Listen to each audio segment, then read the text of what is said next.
Welcome back, everyone. Michael here with Offshore Citizen. There was some people asking a while ago about a comparison between Revolut and Wise, formerly TransferWise.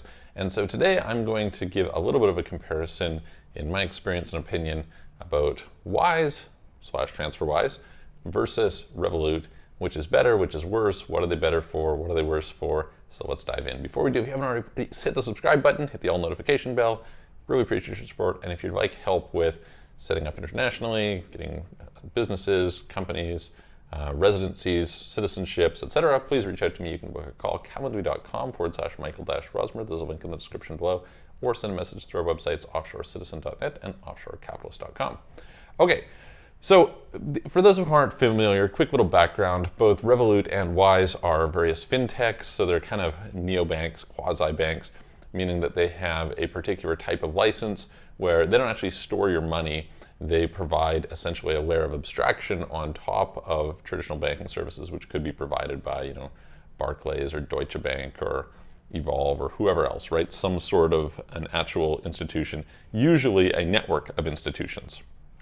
These, when they first came out, people were kind of skeptical about them. There were some concerns, how safe is your money, things like that. I would say in general, the opinions and standards that I have for fintechs in general has risen over the years. It's proved to work out much better than kind of some of the early examples might have demonstrated. And definitely it goes a long ways to improving the user experience.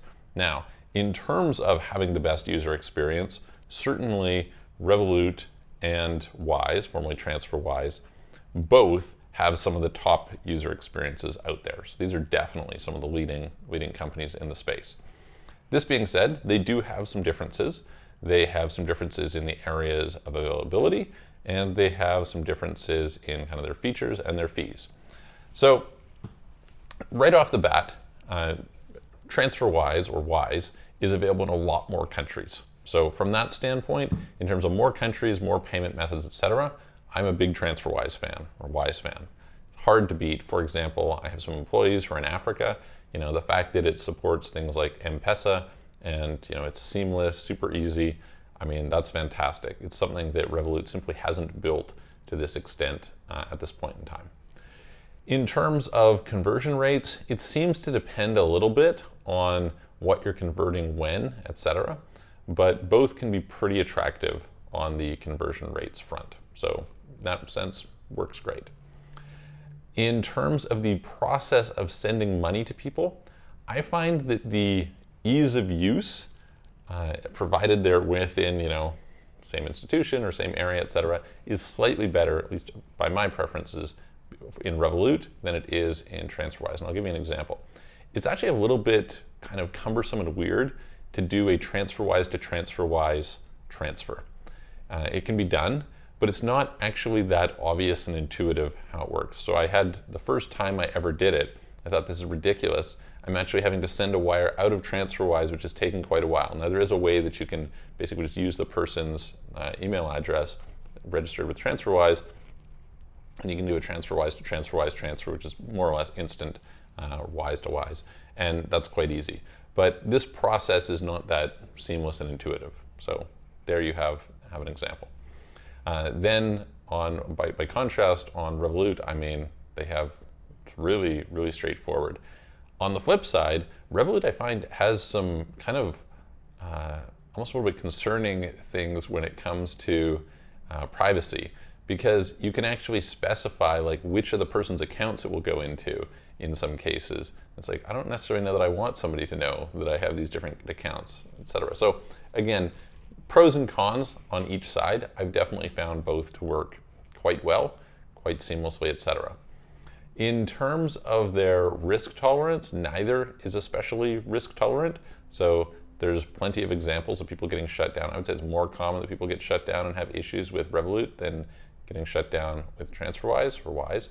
But they both have a fairly narrow set of parameters. And I'll maybe do a video in the future on, how to get yourself shut down. Because there's stuff like that. Also, for large volumes of money, I would say, that's when you start to run into issues as well. I believe it's over $30,000 in a transaction that you enter Wise's large transfers amount, something around that range. So keeping transactions low, generally there's nothing. You start going over it, there could be questions.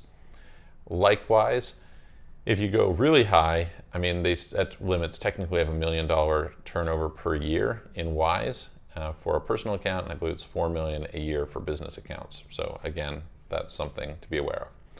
On cards, there is some really cool features in Revolut that there aren't in TransferWise or Wise, which is the ability to generate a lot of virtual cards. So for virtual card generation, Revolut has been pretty awesome for quite a while. Now, they do have a limit of how many cards you can create. I believe it's 25 per month.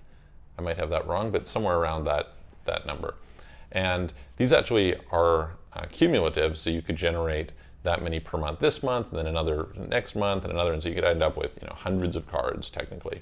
But that being said, it's just nice for a lot of people I know who they want to go and do some online transaction. They want to spin up a virtual card number just to do a single transaction. Then once that transaction goes through, close it down, etc.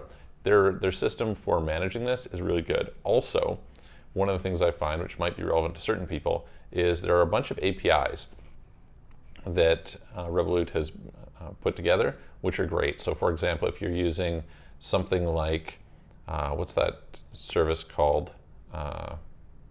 Where you have the zaps. Anyway, basically it's an automation software for connecting Zapier. If you want to use Zapier, you can connect directly into Revolut, and you can send money out to information out to someplace like Slack or whatever. So there's a lot of really cool functionality they've built in that regard. You certainly have the ability to do integrations with Wise, but in my experience, not to the same extent.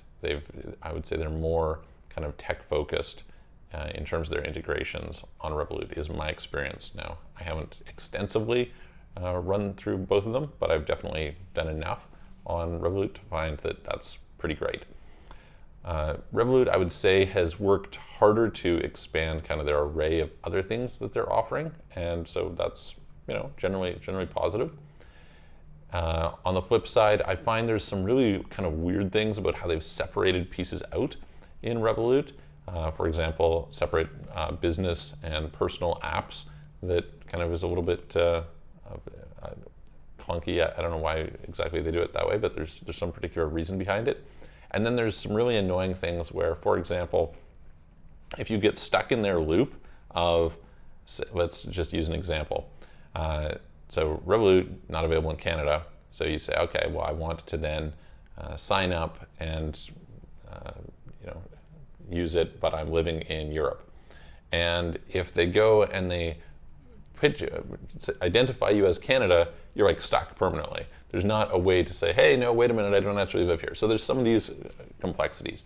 Also, there will be some weird things where, for example, if you're from Singapore where they have Revolut, but you have a company in Europe, even though they support, they have this support, it doesn't actually allow you as an owner of a European company to operate through Revolut in Europe. So you've got other things like that that are a little bit of an issue. So some of these pieces make it a bit more difficult to use than something like Wise. This being said, my experience is these are both great products. They both work really well for what it is that they are aiming to do.